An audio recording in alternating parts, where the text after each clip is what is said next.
hiperpiigmomatosis que la vieron en patología general. Y por supuesto que vamos a hablar conceptos generales de lesiones pigmentadas de la mucosa, ¿ya? Obviamente, uno de los resultados que yo espero es que identifiquen en lo posible las lesiones pigmentadas, ¿ya? Atribuirles algunas características desde el punto de vista si es benigna o es maligna, qué es lo que yo debo hacer con los pacientes, cuáles son las zonas de riesgo en donde los pacientes pueden presentar lesiones pigmentadas también, ¿ya? Van a efectuar diagnósticos diferenciales también entre ellas. ¿Por qué? Porque algunas van a tener características muy similares, así como también van a permitir en particularidades poder diferenciarlas unas con otras, ¿ya?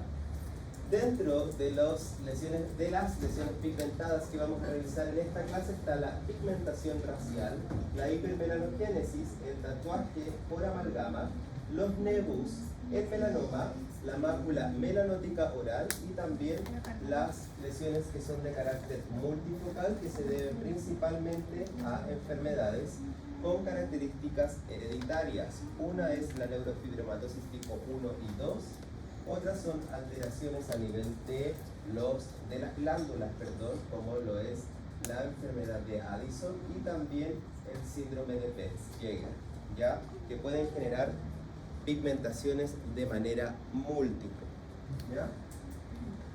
La mucosa oral, por supuesto, que puede presentar áreas en donde se presenten estas pigmentaciones, por lo tanto es de suma importancia que ustedes conozcan cuáles son las patologías que el paciente puede presentar con dichas características, ¿ya? Pueden ser de carácter fisiológico hasta neoplásico, así como también pueden ser de origen local o sistémico, ¿ya?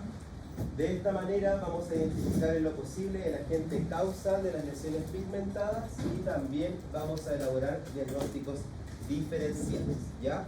Voy a ir un poquito rápido, chiquillos, porque la clase es extensa. Entonces, lo primero que vamos a revisar es la pigmentación racial, que es lo que se conoce como hipermelanogénesis. La pigmentación racial responde a una, digamos, manifestación o signo clínico de manera fisiológico que va a presentar el paciente. Puede deberse solamente al aumento de la melanina en el estrato basal, producto de los melanocitos, sin el aumento de la proliferación melanocítica, ¿ya?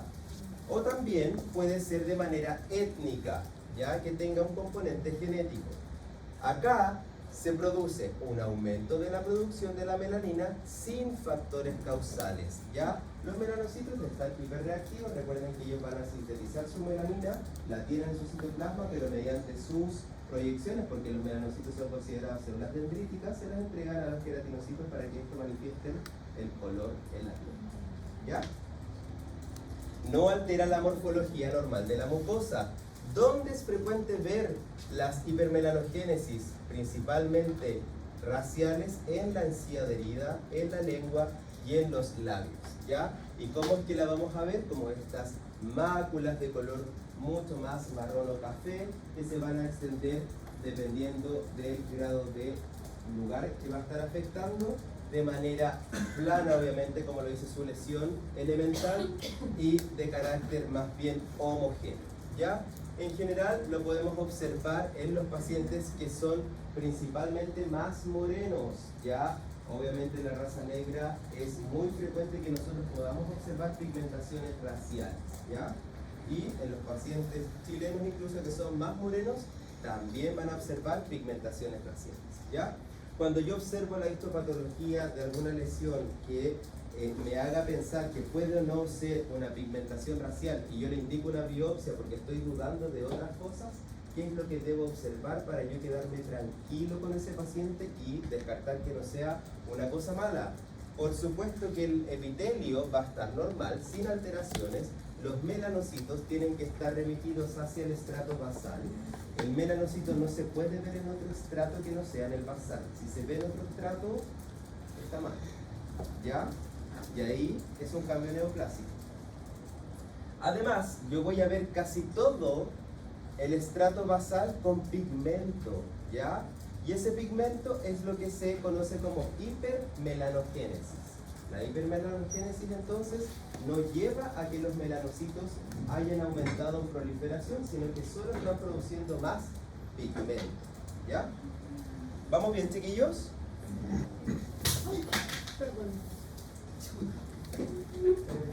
Permiso, un poquito. Perdón. Aló.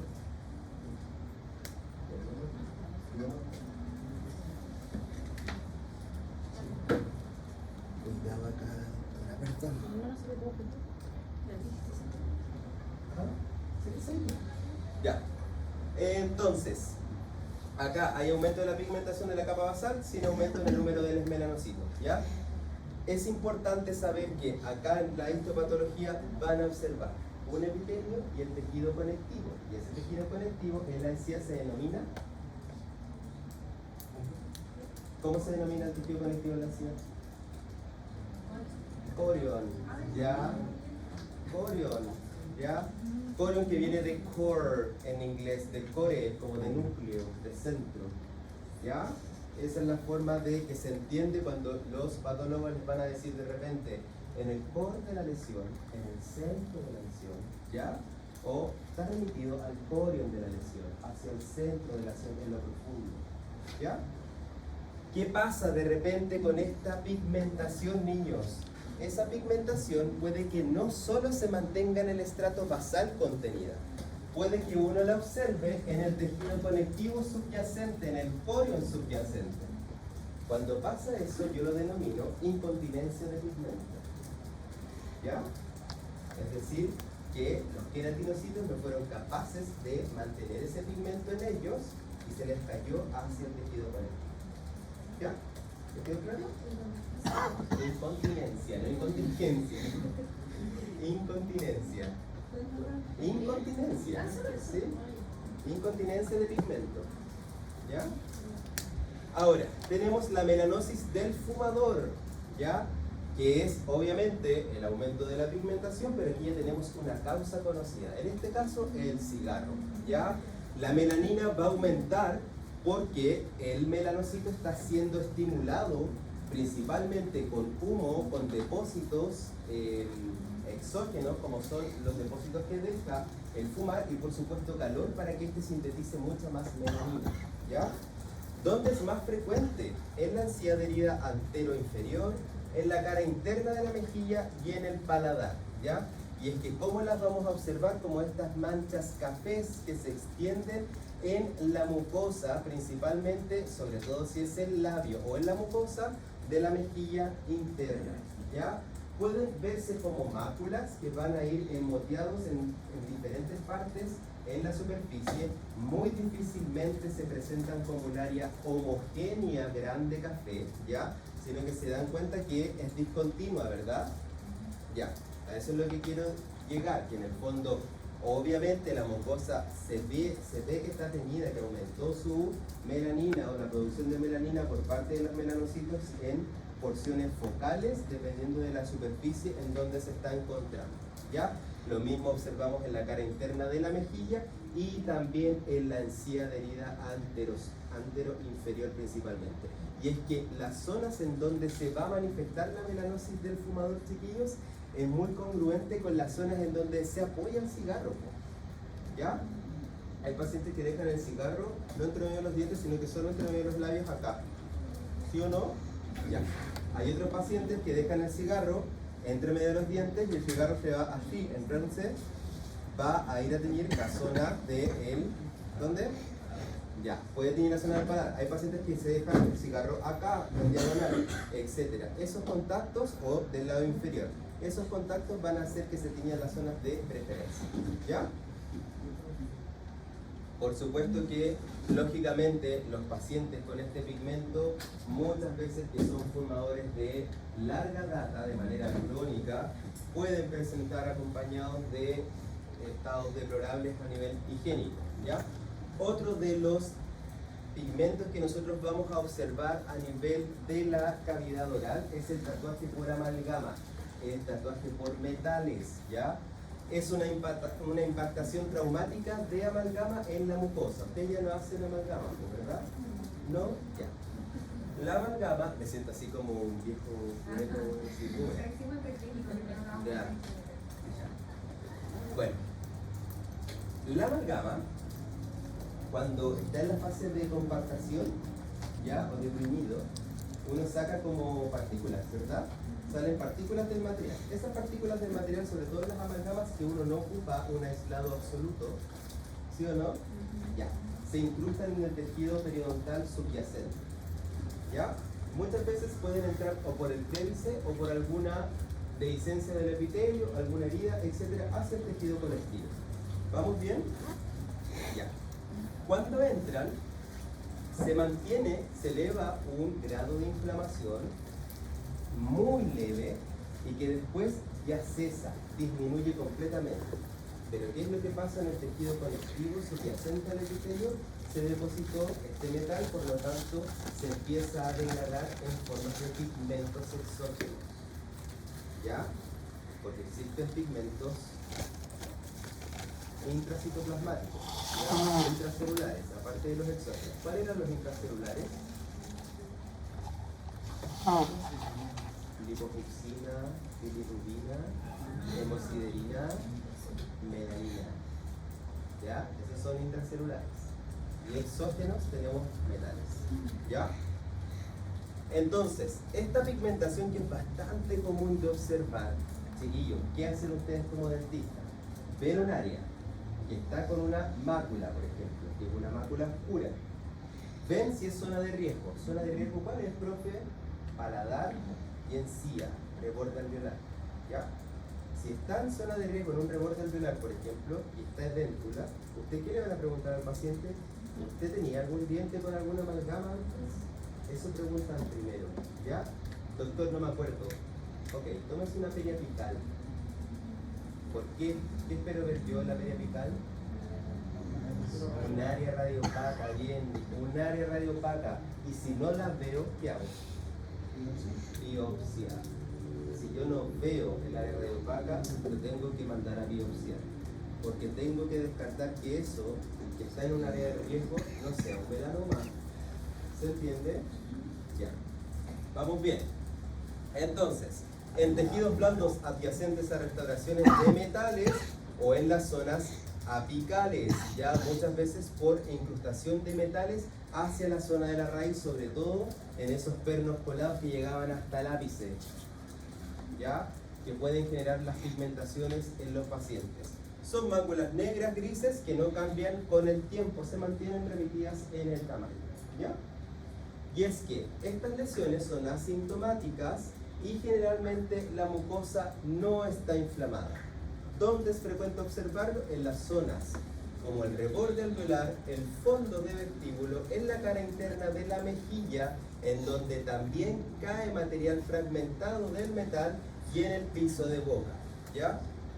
Acá observamos, por ejemplo, en el área de la mucosa interna de la mejilla, cercano a los dientes. Por supuesto que me puede hablar por la historia de restauraciones que eso sea congruente con un tatuaje por amalgama, ¿ya? Acá observamos a nivel del periápice la tinción. ¿Tengo que pedir exámenes radiográficos? Por supuesto que sí. Neville les dice, si yo observo los fragmentos o áreas radiopacas en las radiografías, se sugiere controlar al paciente. Si no se observan, se biopsia, ¿ya? Porque no cambian de tamaño y lógicamente están teniendo el diagnóstico de manera clínica con el complemento radiográfico. Cuando está en el reborde alveolar, aquí tenemos una restauración acá de metal, tenemos otra restauración de amalgama, es de suponer que en esta área, por supuesto, que había un diente tratado con amalgama de igual manera, ¿ya? Eso se lo preguntan al paciente, sí, doctor. No sabe, si un paciente lo pide, ¿hay alguna manera de sacar como esa área negra? ¿Cómo? ¿Hay una manera de sacar esa área negra? Sí, doctor, como biopsia. Pero no solamente así, solamente si el paciente lo pide, si se sabe que amalgama. ¿Por algo estético se podría sacar eso? Sí, se puede sacar por algo estético, pero si usted sabe que es amalgama y el paciente lo tiene ahí hace mucho tiempo, no cambia en el tiempo tampoco, y usted está viendo la imagen radiográfica, eso solamente se controla, ¿ya? Si el paciente ya por X motivo le dice, doctor, me lo quiero sacar, usted lo saca y lo biopsia. ¿Y Y para hacer un implante de titanio tendría que sacar ese tejido para... Tienen que sacar ese tejido, lo van a biopsiar probablemente. ¿Ya? ¿Qué pasa siempre? No. De repente colocan el implante arriba. ¿Ya? Entonces, lógicamente ahí hay que tener ojo. ¿Ya? En áreas periapicales, por supuesto, por introducción de material hacia la zona apical, por lo tanto a nivel clínico lo vamos a ver en relación a donde supuestamente estaría el ápice. ¿Ya? Cuando yo lo observo a la histopatología, voy a observar el epitelio, bajo el epitelio el tejido conectivo. Y en el tejido conectivo voy a obtener grumos de este material exógeno que va a ser principalmente provocado por metal de amalgama. ¿Ya? El grado de inflamación es muy bajo. ¿Qué más observo en esta imagen? Son los vasos sanguíneos congestivos, ¿ya? Que están llenos de eritrocitos. Nada más que eso. ¿Ya, chiquillo? Es mega papá el diagnóstico. ¿Ya? Y acá observamos más de lo mismo, tejido conectivo que está más bien laxo y vasos sanguíneos congestivos, y entre medio observamos estos, digamos, como manchitas, ¿ya? O agregados que si uno los va a estudiar aún con mayor aumento, ve las partículas que están siendo ordenaditas, digamos, unas al lado del otro y que corresponden solamente a la tinción o al pigmento exógeno. ¿Ya? Acá observamos a este paciente. ¿Qué es lo que pasa en este diente, chiquillos? ¿Qué es esto?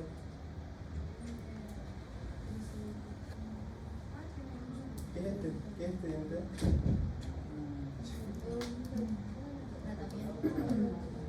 ¿Un tratamiento de conducto? ¿Ah? ¿Qué es esto? Es una PFU, pues, chiquillo. Si yo veo eso, ¿no les da que acá esto está más oscuro? Ya, pues porque es metal cerámica probablemente, yo ni me acuerdo de los materiales, pero acá esto, la morfología así como brilla, y esta área que esté más oscura y al tiro sé que es PFU, como también con la radiografía, no es la indicada. Yo sé que no es la indicada, pero esto es para que de manera académica ustedes vean o hagan un panorama completo del estado del paciente, ¿ya? Pero aquí yo veo que hay un muñón y que por supuesto el perno colado no sé qué hasta dónde llega, ¿ya? Y que introduce obviamente el particulado del material. Se realiza la exodoncia, obviamente se observa que el material ya se extendía incluso más allá de la raíz dentaria, ¿ya? Y que a la toma de la biopsia uno observa el material o el pigmento en el tejido conectivo, ¿ya? Cuando se realiza la exodoncia, ¿cómo el paciente se puede ir con el tratamiento? Con un, ¿qué es esto? Un provisorio. ¿De qué tipo? Acrílico, dice el Nico, adhesivo que se llama. ¿Ya? También, que se pega en los dientes adyacentes. ¿Ya? Nebus. Vimos entonces tinciones raciales, que es la hipermelanogénesis fisiológica o étnica que puede ocurrir. Vimos la melanosis del fumador y también el tatuaje por amalgama. Ahora vamos a pasar a los nebus, mal conocidos como lunares. ¿Ya? Los lunares o los nebus son lesiones en la piel y las mucosas de carácter congénito o adquirido, es decir, pueden venir desde chiquitito, desde el nacimiento, o que se adquieran durante el transcurso de la vida, ¿ya? Acá hay proliferación benigna, buena, de las células névicas, ¿ya? Estas células névicas pueden abarcar el epitelio solamente, pueden estar remitidas hacia el epitelio, pueden abarcar el conectivo, es decir, logran entrar hacia el tejido conectivo o al corion subyacente y formar los nidos que se llaman tecas, ¿ya? Se llaman tecas, T-E-C-A-S, tecas, ¿ya? O pueden abarcar tanto el epitelio así como también el tejido conectivo, ¿ya? Cuando yo clasifico según el lugar histopatológico o histomorfológico que presenta ese nebus, existen 4 tipos, ¿ya?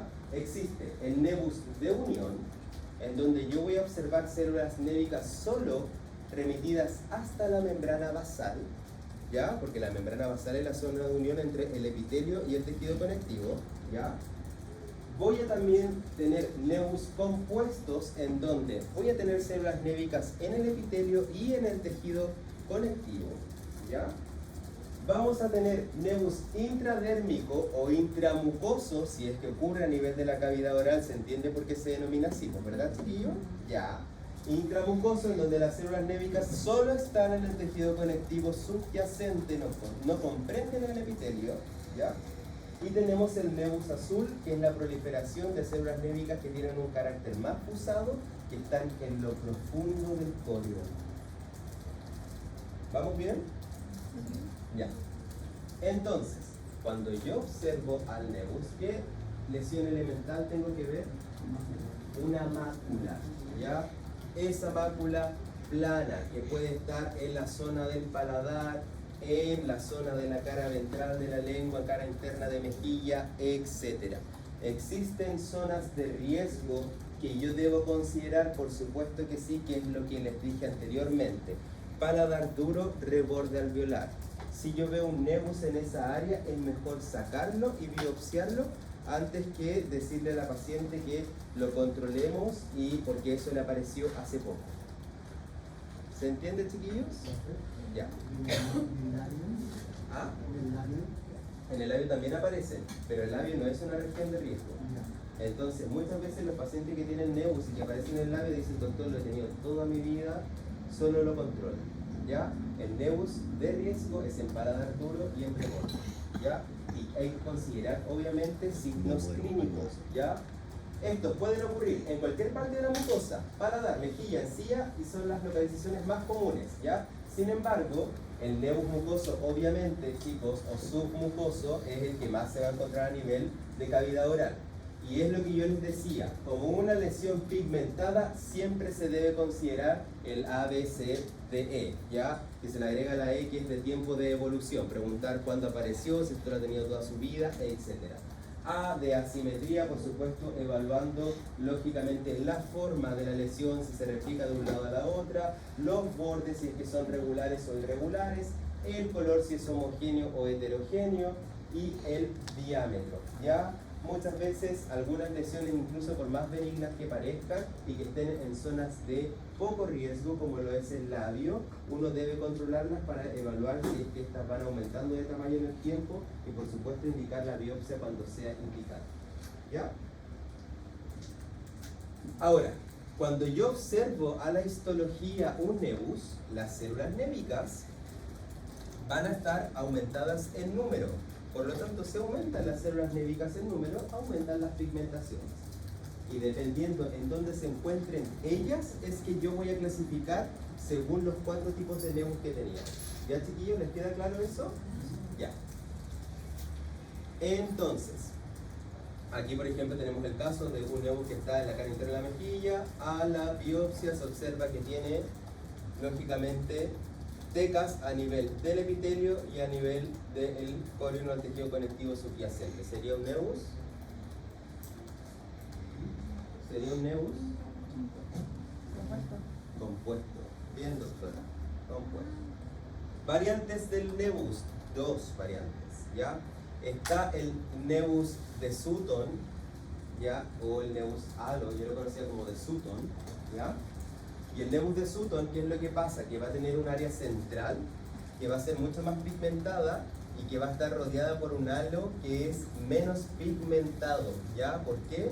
Porque el sistema inmune en esta área logra destruir a las células névicas, por lo tanto se pierde la pigmentación local, ¿ya?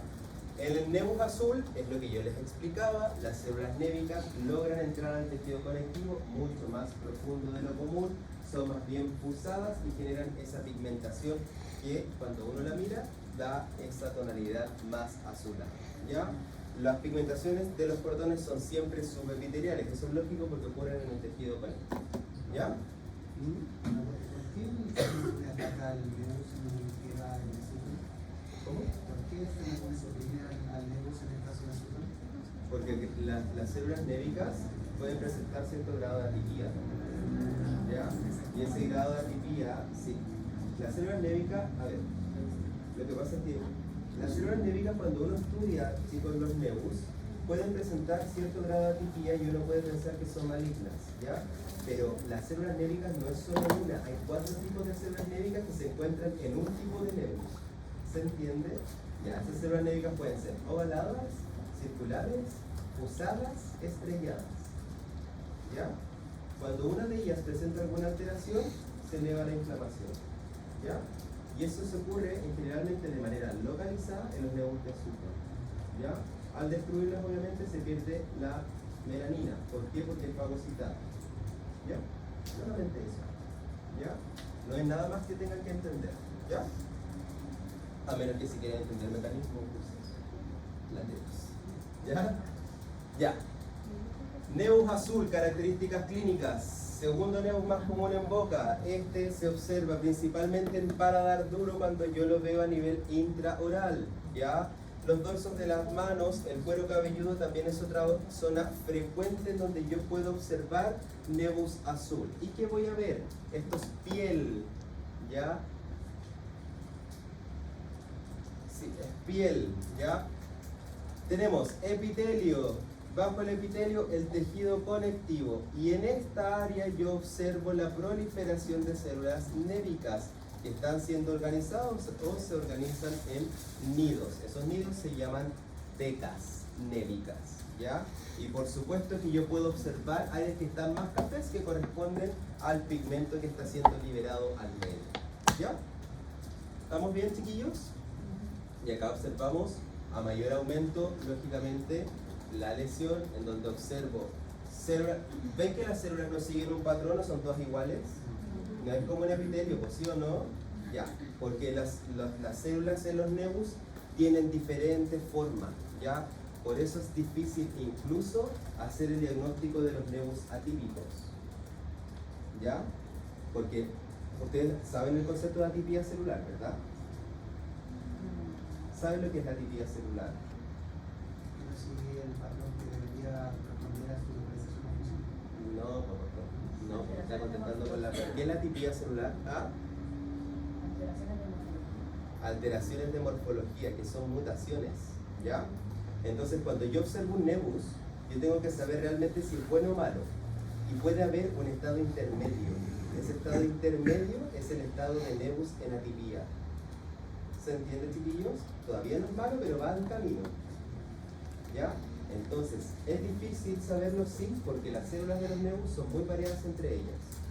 Entonces uno no tiende a seguir un patrón. ¿Cómo lo mide? Con el grado de mitosis muchas veces. ¿Ya? Cuando uno ve muchas mitosis, ahí uno puede decir que es probable.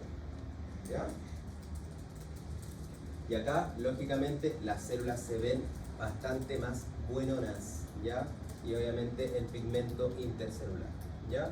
Diagnóstico y el tratamiento, por supuesto que se hace mediante la evaluación semiológica, considerando el ABCDE de la lesión, ¿ya? El control periódico y la biopsia excisional, etcétera, que por supuesto se traduce en una biopsia terapéutica, ¿ya? Y con eso determinar el diagnóstico como corresponde, ¿ya? Otra de las lesiones pigmentadas que uno puede observar de manera frecuente en cavidad oral son las máculas melanóticas orales, ¿ya? Y estas máculas melanóticas son máculas cafés, negras o azuladas, que en general tienden a ser menor a 5 o 4 milímetros, ¿ya? Una de las lesiones pigmentadas más frecuentes, por supuesto que sí, es la mácula, ¿ya? Su color no varía con la exposición del sol, por lo tanto, si es que variara con la exposición del sol, yo tengo que indicar tomar una biopsia para descartar otros posibles diagnósticos, ¿ya?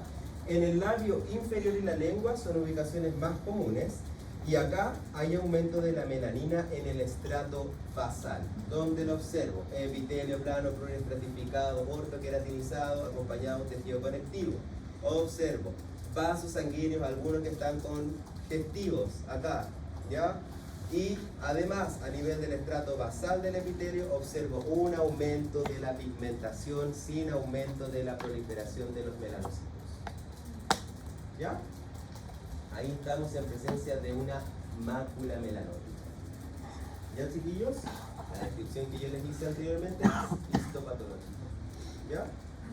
Y que por supuesto, mayor aumento, vamos a observar el pigmento remitido al estrato basal. ¿Ya? Aquí.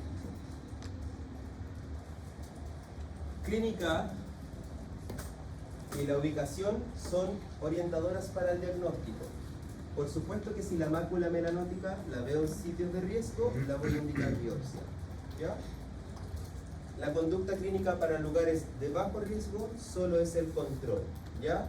Y por supuesto que si por morfología y ya por mucha duda, que les queda saber qué es lo que tiene el paciente, y el paciente probablemente les puede pedir incluso sacar la mancha, ustedes le indican la biopsia. ¿Ya? Ahora, otra de las lesiones pigmentadas que vamos a conocer es el melanoma. ¿Ya? Sí, ya puede tomar agua.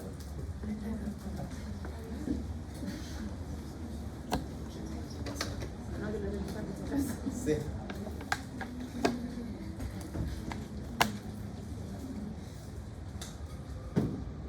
Ya chicos, otra de las lesiones pigmentadas que podemos observar a nivel de cabeza y cuello es el melanoma. Que una vez diagnosticado a nivel de cabeza y cuello tiene muy mal pronóstico. ¿Ya? El melanoma es neoplasia maligna de origen melanocítico. ¿Ya? Puede surgir de novo, ¿ya? O a partir de un melanocito, de algún nevus melanocítico previo. ¿Ya? La exposición a la radiación solar es relevante en piel. ¿Por qué?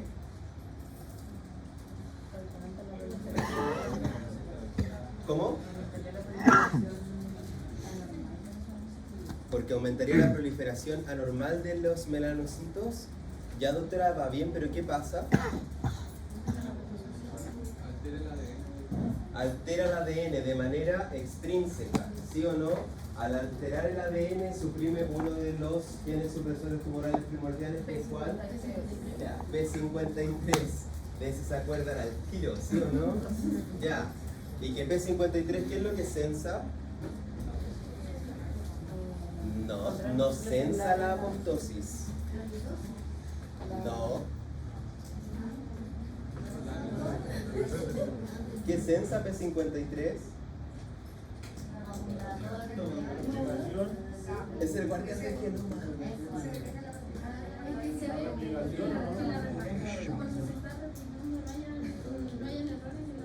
Bien, pues doctora, que no haya daño en el DNA, eso es P53. Y si hay daño en el DNA, porque eso sensa él, ahí lo induce a apoptosis. Por lo tanto, si él está suprimido, ¿puede censar ese daño? No, si él está suprimido no puede censarlo.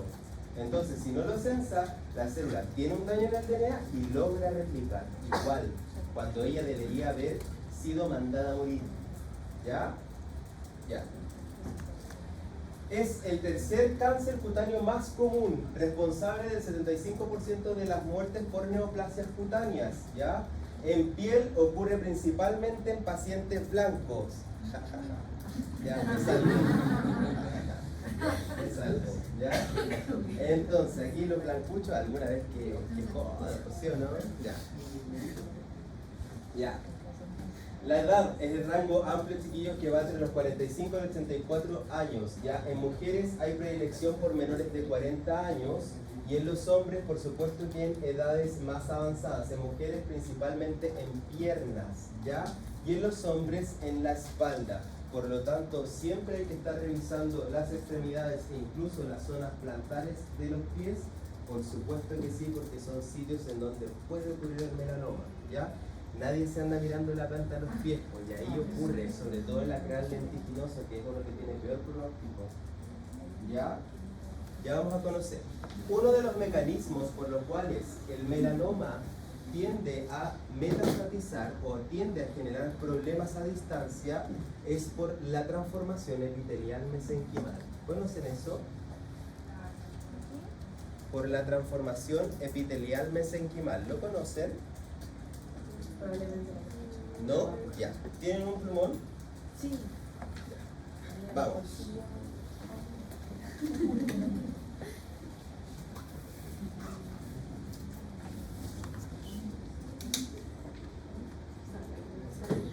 Ya. ¿Dónde está el...? Creo que debe ser por ahí. Ya.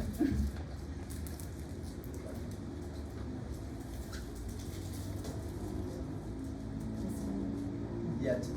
Entonces, para que les quede claro por qué el profe les habla de transformación epitelial mesenquimal y si que la llegan a escuchar después más adelante, la van a entender. El epitelio tiene sus células epiteliales, tejido conectivo. Las células epiteliales, cuando se sueltan por daño en el DNA, ¿ya? Imaginemos que esto es un melanocito. ¿Ya? Aquí está el melanocito. ¿Ya? Aquí entre medio y extiende sus prolongaciones por entre medio de la célula. ¿Ya? Acá hay otra célula. Ya. Este compadre le está sintetizando toda la melanina y se la entrega al queratinocito y este compadre se llena de melanina a nivel del citoplasma. ¿Ya? Los queratinocitos, cuando se sueltan del epitelio, producto de un daño en el DNA, se sueltan, pierden su unión, se vuelven redondos. Cuando el queratinocito se suelta, él debe entrar en apoptosis. ¿Les va quedando claro? Debe entrar en apoptosis porque no se debe soltar. Acá se llama anoiquis. Los queratinocitos no hacen apoptosis, hacen anoiquis, es lo mismo, se llama de otra forma. ¿Ya? El queratinocito se soltó, no entró en anoiquis. ¿Qué empieza a pasar? Empieza a expresar genes que lo indiferencian y lo transforman en una célula mesenquimal. ¿Y qué pasa con eso? Es peligrosa. ¿Por qué, profe? Porque la célula mesenquimal entra al tejido conectivo y este compadre está mutado. ¿Se va quedando claro, chiquillos? Entra acá.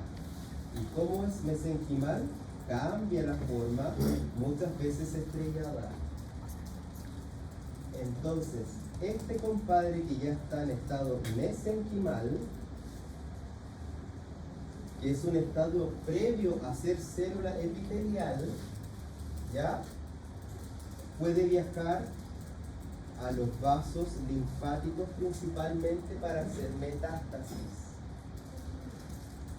¿Vamos bien, chiquillos? ¿Niños, vamos bien? Ya. Entonces, uno de los mecanismos por los cuales el melanoma se genera es por la transformación epitelial mesenquimal. Es una de las formas en donde ellos se vuelven malignos, ¿ya? La transformación epitelial mesenquimal ocurre normalmente en el desarrollo de uno, pero también es un mecanismo tumorogénico. ¿Vamos bien? Ya. Acá, ¿qué ocurre? Está el nebus. El nebus es expuesto a daño, por ejemplo, radiación ultravioleta. ¿Ya? Daño en el DNA. Ese daño en el DNA es tan grande en las células que las células no lo pueden inducir, o los genes no son capaces, porque debido a que se dañan, de inducirlo en apoptosis. Por lo tanto, permiten que éstas sigan proliferando. Una vez alcanzan una masa crítica, ellos son capaces de transformarse e empezar a invadir el tejido conectivo. Y dentro del tejido conectivo forman las colonias de células neoplásicas malignas, que por supuesto van a tener un estirpe melanocítico, por lo tanto van a sintetizar pigmento. ¿Vamos bien, chiquillos? Ya. Ese es el mecanismo. Los carcinomas, que lógicamente, como dice su nombre, carcinomas son de origen epitelial, tienden a metastatizar por los vasos linfáticos. Los sarcomas, que son de origen mesenquimal, tienden a metastatizar por vasos sanguíneos. ¿Ya? Los carcinomas, que son de origen lógicamente epitelial, yo ahí eso es como redundante, ¿ya? Porque si digo que es carcinoma, es origen epitelial, ¿ya? Ellos tienden a elegir la vía de metástasis, vasos linfáticos. Los sarcomas, que son de origen mesenquimal, tienden a metastatizar por los vasos sanguíneos. Y el melanoma tiende a metastatizar por vaso linfático primero y después elige también la vía sanguínea en segunda opción. ¿Ya? Peligroso sí, porque es el que genera más metástasis, es el melanoma. ¿Ya? Los pacientes muy pocas veces se localiza el melanoma y está localizado. Siempre tienen un compromiso pulmonar, renal o en algún otro órgano. ¿Ya, chiquillos? Ya. Tipos de melanomas. Está el superficial, está el acral lentiginoso, que tiende a encontrarse en las extremidades, en las palmas de en la zona plantar, perdón, de los pies. El léntigo maligno, ¿ya? Y también está el melanoma de tipo nodular, ¿sí? Los melanomas orales, por supuesto que son raros. Sin embargo, la ubicación más común es el paladar y el reborde alveolar. Por lo tanto, si este compadre prefiere crecer en esas áreas, por más que sea una mácula buena que esté en esos lugares, va a ser el sitio de riesgo. ¿Les hace sentido ahora, chiquillos? Ya. Es el tipo más común que ocurre, es el acral lentiginoso. Y curioso, ¿por qué será? Porque esto ocurre en las zonas terminales, palmas, planta, paladar. ¿Ya? Esa es la lógica que deben usar. ¿Ya, chiquillos? Aproximadamente un 30% se origina por lesiones previas y por supuesto que se prefiere en presentar, digamos, en los hombres a partir de la quinta a la séptima décadas de vida, ¿ya? Acá observamos en la región del paladar, chiquillos. Esta presentación clínica la ven al paciente nada de pronóstico, ¿ya? Porque muy probablemente cuando vean un paciente con este grado de pigmentación, ¿ya? Heterogénea, y que por supuesto ustedes piensen en que es un melanoma de este tamaño, chiquillos, el paciente no va a durar mucho tiempo, ¿ya? Lo mismo acá, piso de boca. Piso de boca está todo irrigado por vasos sanguíneos, vasos linfáticos, fácil para metastatizar, totalmente, aparte que es blando, no hay retención de músculo, excepto el milo y oído digástrico que está un poco más abajo, pero antes están todos los vasos sanguíneos, ¿ya? Entonces, por supuesto que es complejo, claro que sí, ¿ya? Acá observamos un tejido, esto es piel también, ¿ya? Y por supuesto que observamos el epitelio, que está un poco más atrófico, el tejido conectivo, y dentro del tejido conectivo observamos la proliferación de células correspondientes al melanoma, ¿ya? Que son névicas neoplásicas con atipias y obviamente grados de malignidad, ¿ya? Cuando yo necesito generar el diagnóstico correcto de este tipo de pacientes para confirmar que estén cursando con melanoma, necesito pedir marcadores específicos, ¿ya? Por eso es que acá en la clase a ustedes se le indica IHQ, que es inmunohistoquímica, ¿ya? La inmunohistoquímica, ¿para qué se pida? Cuando yo veo a una muestra teñida con la tinción de rutina, que es la H, que es la metoxilina eosina, yo digo, esta la metoxilina eosina parece melanoma. Sin embargo, hoy en día a nivel mundial se están protocolarizando, se están haciendo como protocolos para poder realizar un correcto diagnóstico que sea mucho más preciso. Y entre eso están las técnicas de inmunohistoquímica que te dicen, compadre, para ti, para que tú hagas un diagnóstico de melanoma, ese melanoma al menos debe encenderse o prenderse a ciertos marcadores, ¿ya? Entonces, ¿qué marcadores se hacen en los pacientes que uno diagnostica melanoma con la tinción de rutina? Se hace el melana y el HMB45, que son específicos, ¿ya? Para evaluar si es que esas células, por supuesto, son névicas, si se tiñen, si se prenden, es un melanoma. ¿Ya, chicos? Ya. Entonces, acá con mayor aumento, yo observo, por supuesto, la proliferación de células neoplásicas. Lo que puedo encontrar son grados variables de atipía, de mitosis, y que muchas veces se pueden organizar en un patrón de nidos, etc. ¿Se pueden observar invasión perilobular, perivascular? Por supuesto que sí, ¿ya? Y son características que deben ser descritas dentro de los informes histopatológicos, ¿ya?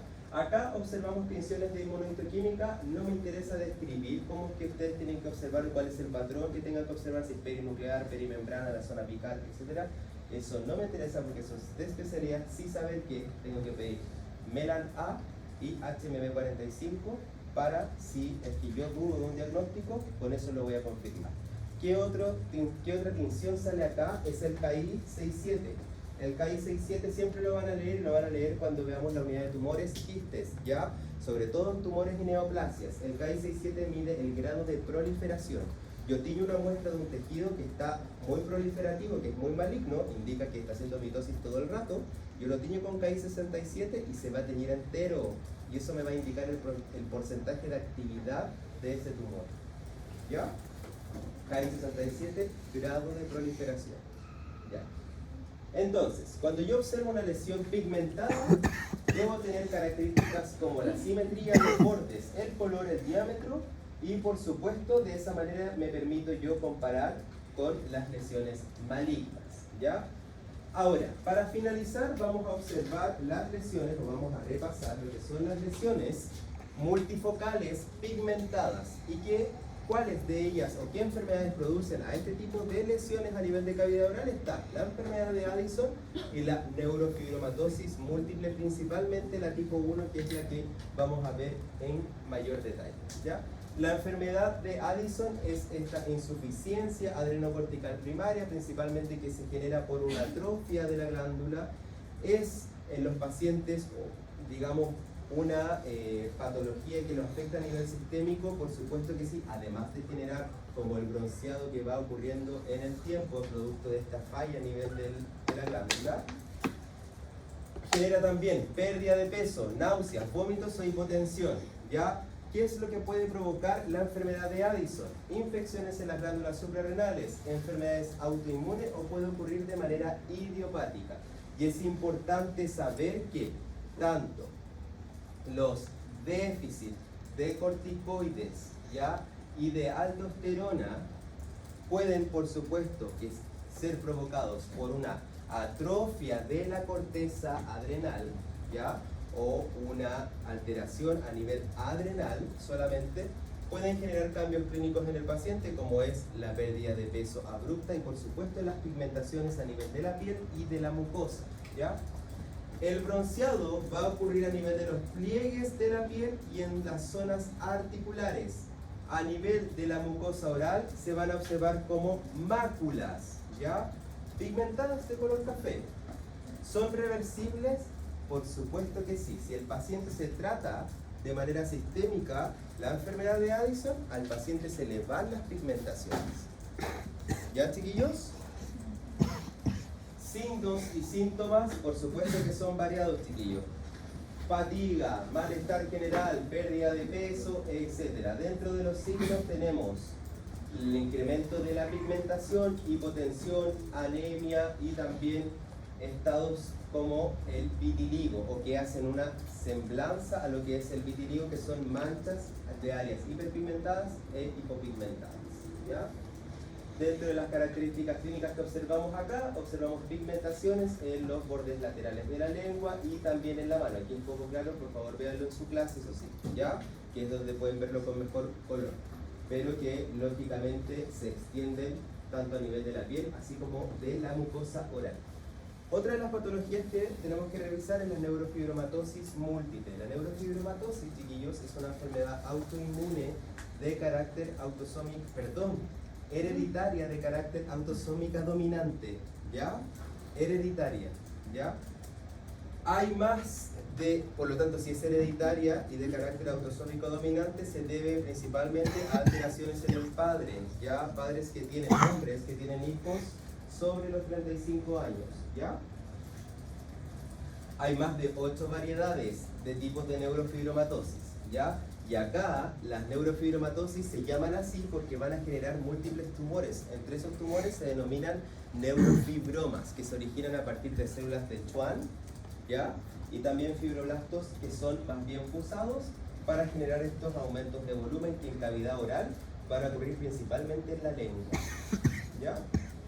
Tenemos neurofibromatosis tipo 1 y la neurofibromatosis tipo 2, ¿ya? La neurofibromatosis tipo 1 es la que se encuentra acompañada de manchas a nivel de la piel, manchas que se denominan café con leche. Vamos a encontrar neurofibromas cutáneos y también los nódulos de Leach, que son afectación a nivel ocular. Son manchas maculares que ocurren a nivel del ojo, ¿ya? Cuando hablamos de la neurofibromatosis tipo 2 o central, también llamada neurofibromatosis acústica, ¿por qué? Porque puede generar alteraciones a nivel del oído medio y por supuesto pérdida de la audición, ¿ya? Es mucho menos frecuente la presencia de neurofibromas y manchas, pero por supuesto que también es categorizada dentro de este tipo de enfermedades, ¿ya? La neurofibromatosis tipo 1 es de carácter autosómico dominante, se indica el cromosoma al cual está asociada su alteración, ¿ya? El 50% de las mutaciones son espontáneas, quiere decir lo que, digamos, se debe a mutaciones de novo para la generación en este tipo de pacientes. Manifestaciones en piel, ¿qué quiere decir eso, chiquillos? Que el paciente que tuvo un hijo que tiene neurofibromatosis, que es de carácter autosómico dominante, el papá puede que no tenga nada, por lo tanto eso es una mutación de novo. ¿Se entiende, chiquillos? Ya, porque si el papá hubiera tenido la enfermedad, no es mutación de novo, es heredado directamente, ¿ya? Y las manifestaciones en piel van desde neurofibromas a máculas café con leche y por supuesto pecas a nivel axilar, ¿ya? Y acá observamos un paciente que va a tener estas máculas café con leche que se pueden extender desde la región abdominal, en el tórax y también a nivel de la cavidad oral, aumentos de volumen tumorales que podrían ser estudiados y por supuesto que deberían responder al diagnóstico de neurofibroma, ¿ya? Aquí observamos otra paciente también con estas máculas café con leche. A nivel intraoral, los aumentos de volumen que se pueden apreciar, chiquillos, y que principalmente tienen el diagnóstico de neurofibroma, los pacientes van a relatar que tienen esos aumentos de volumen desde hace mucho tiempo, ¿ya? Por lo tanto, ahí bajo esa digamos, relato, uno puede relajarse un poco, ¿ya? Por lo tanto, igual hay que estudiarlo, ¿sí? E ir a revisar la piel, ¿ya? Una vez, un paciente me llegó con lleno de manchas café con leche en las manos, en los brazos, en la cara. Tenía un aumento de volumen en la lengua. Y le dije, viejo, ¿existen algunas enfermedades como lo es la neurofibromatosis, no sé qué, bla, bla, bla, bla? Dije, no, doctor, no, si me lo quiero sacar, no sé qué. No me respondió como que en referencia que tenía neurofibromatosis, me dijo que no tenía nada, que era un paciente sano. Bueno, estudiemos esta lesión que tienes en aumento de volumen en la lengua. La estudiamos, era un neurofibroma. Le pedí las tensiones específicas con inmunistoquímica para confirmar que eran las células que yo estaba observando, eran las correctas, era neurofibroma. Le digo, ahora después cito al paciente para entregar el diagnóstico y le explico. Bueno, viejo, el resultado de tu biopsia fue de un neurofibroma. Mira, los neurofibromas aparecen en algunas enfermedades asociadas, como son las neurofibromatosis, ¿ya? Principalmente la tipo 1, etcétera. Ah, no sé cómo entonces, el otro día me diagnosticaron neurofibroma. Y yo, viejo, me hiciste hacer todo esto. ¿Para qué? ¿Por qué no me dijiste antes? ¿Ya? Entonces, ahí, chiquillos, yo solo con haber visto al paciente clínicamente, con estas manchas café con leche, con manchas incluso en la zona ocular, que eran los nódulos de Licht, yo ya estimé que podrían ser una neurofibromatosis tipo 1. Por supuesto que ustedes le van a preguntar al paciente, ¿ya? Ahora, biopsiarse se tenía que hacer sí o sí, porque algunos autores describen a cierto grado de malignidad de este tipo de lesiones, ¿ya? Es decir, que se puedan transformar en el tiempo, ¿ya? Y aquí es lo que observamos a nivel de afectación ocular, estas manchas melanocíticas a nivel del ojo, ¿ya? Cuando yo observo a los neurofibromas a partir de la histopatología, obviamente recubiertas por el epitelio, sea del sitio en donde se saca, y en el tejido conectivo voy a ver esta proliferación de células más bien cruzadas que tienen una estirpe o que se originan a partir del sistema nervioso, ¿ya? Son células que son inmunohistoquímica positiva para S-100, ¿ya? S100, ¿ya? Que tienen un núcleo fusado, alargado, hipercromático, ¿ya? Y que se van a entremezclar con el tejido conectivo del área, ¿ya? Criterios diagnósticos para saber si un paciente tiene neurofibromatosis o no. Son 2 o más de las siguientes categorías o caracterizaciones clínicas. El paciente debe tener 6 o más manchas café con leche de más de 5 milímetros, ¿ya?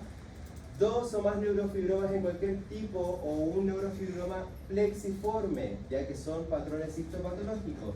Las efémides deben ser axilares o inguinales, debe haber compromiso óptico, etcétera, etcétera. Si el paciente cumple con 2 o más de ellos, por supuesto que ya el diagnóstico se puede determinar como neurofibromatosis, ¿ya? Ahora, por último, la enfermedad o síndrome de Peutz-Jeghers, ¿ya? El síndrome de Peutz-Jeghers es una enfermedad autosómica dominante que se debe por una alteración del STK11 o 11, como la de Stranger Things, ¿ya? Este compadre regula la célula para proliferación y muerte celular, ¿ya? Obviamente, si está alterado, va a predisponer a que las células repliquen, ¿ya? El síndrome de Peutz-Jeghers en general puede desarrollar algunas neoplasias malignas, como lo es el cáncer gástrico, ¿ya? Va a formar pólipos intestinales, ¿ya? Pero la literatura describe, pese a que el paciente forma estos pólipos intestinales, que en otras enfermedades son el riesgo para que se transformen, en Peutz-Jeghers esos pólipos no constituyen el riesgo de transformación, sino que solo la alteración a nivel del gen que está alterado va a producir a ese paciente que tenga mayor predisposición a padecer cáncer gástrico. ¿Ya, chiquillos? Ya. Los pacientes afectados desarrollan estos pólipos amartomatosos. ¿Saben lo que es un amartoma? ¿Sí? Era creo que más, incluso cuando había tejidos que no respondían a un test, que no estaban en un órgano aquí. Está como cerca, pero no. Estaba en la zona, por ejemplo, en la boca, tenías tejidos orales, pero no correspondían a ese tejido en esa parte de la boca. Bien, doctor, excelente. Esa es la mejor definición que tienen, niños. En un órgano van a haber ciertas células que van a formar ese órgano. Esas células tienen que tener su disposición específica. ¿Qué pasa cuando en ese órgano esas células se ordenan en una manera en donde no corresponden y empiezan a producir una glándula donde no debería haber una glándula en ese órgano? Eso es un amartoma. Un ejemplo de tumor mixto es el odontoma, ¿ya?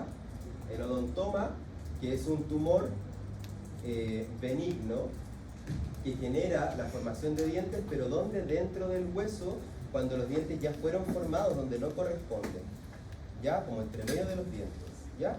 Ellos son considerados amartomas, ¿ya?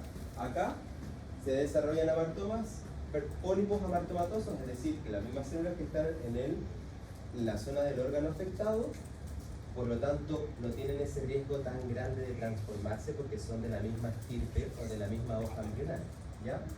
Las máculas son de color oscuro y mayor riesgo en ciertos tipos de cáncer, por supuesto que sí, como lo es el gastrointestinal que yo les decía anteriormente, ¿ya? Las pigmentaciones ocurren en el 80 hasta el 99% de los pacientes y por supuesto que van a haber áreas más extensas de hiperpigmentación, ¿ya? Hemorragias gastrointestinales, producto de la ulceración de estas lesiones, también se puede producir y dolor abdominal, digamos, en consecuencia a esta patología anterior descrita. En el síndrome de Peutz-Jeghers, las pigmentaciones cuando son a nivel de cabeza y cuello se pueden observar principalmente remitidas a la zona de la boca, principalmente los labios, o en los ojos, en la nariz, y cuando ya la observamos en otras partes del cuerpo pueden ser en las manos, pies e incluso en la región anal, ¿ya? Entonces, los pacientes muestran estas máculas que pueden ser de color incluso café hasta más negruzcas, ¿ya? Y que se pueden localizar fácilmente a nivel perioral. Niños, los pacientes con Peutz-Jeghers son igual a los libros, son iguales, digan así siempre igual que el libro. La foto que ven en el libro, el paciente que ustedes vean con pigmentaciones acá, el Peutz-Jeghers con Peutz-Jeghers. ¿Ya? Es fácil, porque hay otros síndromes que como el Lauer-Hunziker existe el McCune-Albright que también generan pigmentaciones, ¿ya? Pero no son tan típicas, ¿ya? Acá Peutz-Jeghers siempre sigue como un patrón muy de la literatura. En este paciente se observan acá y este compadre sigue casi una foto igual a lo que muestra Neville. ¿Ya? Chiquillos, se ve re poco, ¿no? Casi nada. Ya. El diagnóstico es uno o más de los siguientes criterios: 2 o más pólipos amartomatosos tipo síndrome Petersieger, que obviamente son confirmados mediante una biopsia, ¿ya? Cualquier número de pólipos tipo síndrome Petersieger son detectados en una persona que tiene antecedentes familiares o en un pariente cercano porque tiene un componente hereditario. Las pigmentaciones mucocutaneas son características en un individuo que tiene antecedentes familiares, ¿ya? O parientes cercanos, y cualquier número de pólipos en individuos que también tienen pigmentaciones mucocutáneas características, ¿ya? Entonces, ya no me queda hacer más chiquillos. Ya. Hice una clase como de 75 días antes y ahora la de 80. Ya. Al evaluar cambios de coloración en la mucosa, siempre es importante, chiquillos, que ustedes detecten o hagan el ejercicio de, por último, el ABCD y le preguntan el tiempo de evolución. Le apareció ese tiempo, lo tienes hace mucho tiempo, etc. ¿Ya? Importante también pesquisar las zonas de riesgo, niños. Las zonas de riesgo de las máculas, por más buenas que se vean, para dar duro y reborde alveolar, porque también esas zonas son zonas frecuentes de la aparición del melanoma. Por lo tanto, es mejor indicar a la paciente que se saque la cuestión que yo estoy viendo antes de decir no es nada. ¿Ya, chiquillos? Porque ahí quedan como, sale como. ¿Dudas? ¿No? Ya. Estamos con este niño, yo estoy con ese, igual fundido, pero estamos bien. Ya. Ánimo nomás. Ya, chiquillos, quedan libres.